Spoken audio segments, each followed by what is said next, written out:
It's Jim White, it's Simon Jordan, and it's Martin Keown, and we're live in talkSPORT.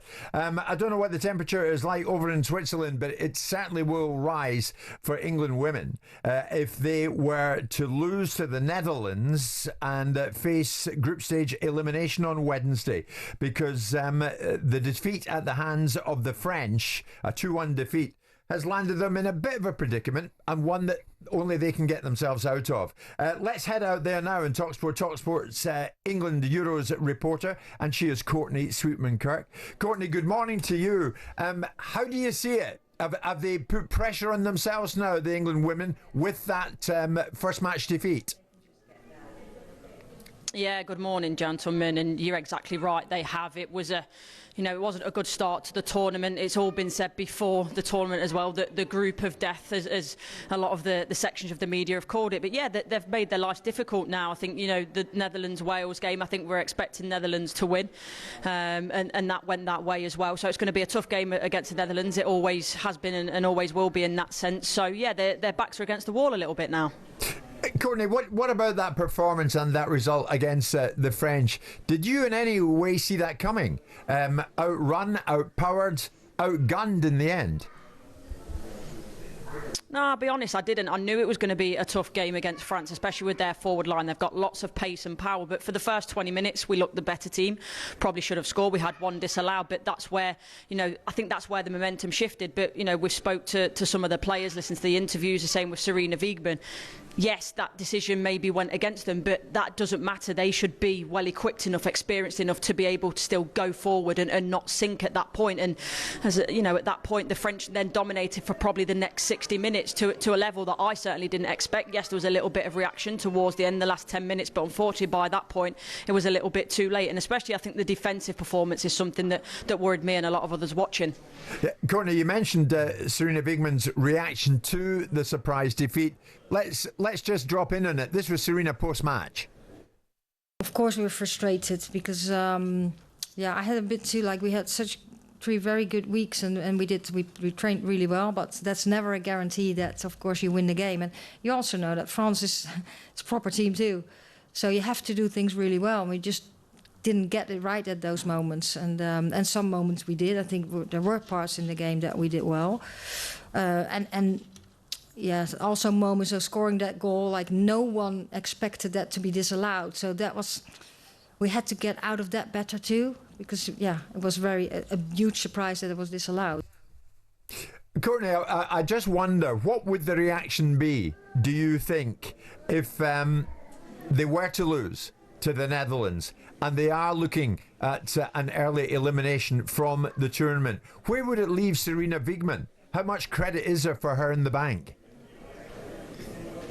It leaves her in a really tough place, there's no doubt about it. Yes, there's credit in the bank. She's obviously won a Euros for us, well, along with the players, obviously. We've gotten to a World Cup final under her stewardship. But yeah, if you then, retaining your Euros title, you go out in the group stages, there's massive questions to be asked about her job. I know it's obviously not so long back, she's obviously signed an extension, but still, we know this is a world of football, it's volatile, it's about results. And yeah, there'll be big questions asked around her and her management if, the lionesses on Wednesday night here in Zurich do go on to lose and don't get out of the group. Courtney, how much of a test will the Netherlands be? Because they beat Wales 3-0 in their opening match. They've got off to a good positive start and they know where the goal is. Yeah, they do. Obviously, they've got a Vivian Miedema that always knows where the goal is, a fantastic player. But specifically for me, and you look where England struggled against France in terms of those wide areas and the pace and the power, and not necessarily in the forward line, the Netherlands, but their fullbacks in particular, and Esme Bruts and Kirsten Kasperij on the other side. They've got bags of pace, loves to get forward in the wide areas, though, fullbacks. So it's a little bit worrying from my perspective. They have similar attributes to France where we really struggled. And yeah, they're a fantastic team all the way throughout. They've got, the likes of Jill Roord, Danielle van der Donk, the few players I've already mentioned. So they're a really tough team. This isn't going to be an easy game on Wednesday for England. How's your day looking, Courtney? You're in the England camp. Who are you going to be talking to? Yeah, so we're going to go over to the England base shortly. Going to speak to Hannah Hampton. So, yeah, have a sit down with her. Obviously, her first major tournament as a number one. So, and she's always in good spirits normally. She's a good talker. So I'm looking forward to speaking to her and then bringing all the information back to you guys back at base. Courtney, thank you very much indeed. Martin's alongside Simon. There's Tim, a Brighton fan. The Lionesses are under pressure. 2 words, guys. Millie Bright. There were some notable absentees going into this, and that might well catch them up. Well, it might have been a good question actually for Courtney. Is there enough experience within the group? I mean, everything happens so quickly, doesn't it? The way that you lose the first match, you're virtually out. You know, it's basically they lose the next one, and they certainly are out. So they're going to have to wake up a little bit. Leah Williamson was saying that perhaps a bit naive, the way that they defended. If you look at the stats for the game, that they faced 14 shots against the French. So there's been worrying defeats going into the tournament, lost against the Spanish team. So yes, Jim, is it quite the same group? But if it's a emerging group, should we say, they're going to learn quickly in the next few days because the pressure of the nation is really coming on them. I mean, sometimes they make a slow start, Simon, in any tournament, the men or the women. If you get off to a bit of a false start, then it's up to you to come good. And who's to say they don't?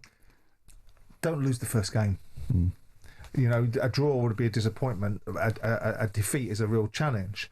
Now they've got to get their heads in the game. They've got to win the game that comes up now. They'll beat the Welsh because the Welsh, with all due respect, and we've already discussed this with Courtney before, are not at that level on any shape or form. Well, the Netherlands are next for them. Well, she's got to do what she's managed them before. She's come from the Netherlands to England. It's her job. She's taken all the plaudits, the manager, over the last couple of years, irrespective of players that have pulled out, whether it's Mary Earps or whether it's Millie Bright. They said there's enough talent in this squad. All the build-up to this tournament was that England would have enough talent to be able to get through this group and so on and so forth. One of the favourites to win the tournament. Now you've got your boots on, so you've got to win the second game. And that I would expect them to win the second game. And if they don't, then they're toast, don't they? So I mean, the format of the competition is such that if a draw is enough now for Holland to go through. So early in the competition, at least from the beginning. But it's a tough call. They're going to have to be at their best, Jim, completely. Okay, under a bit of pressure, let's see how they react. We're coming up to 11:30. Jim White and Simon Jordan.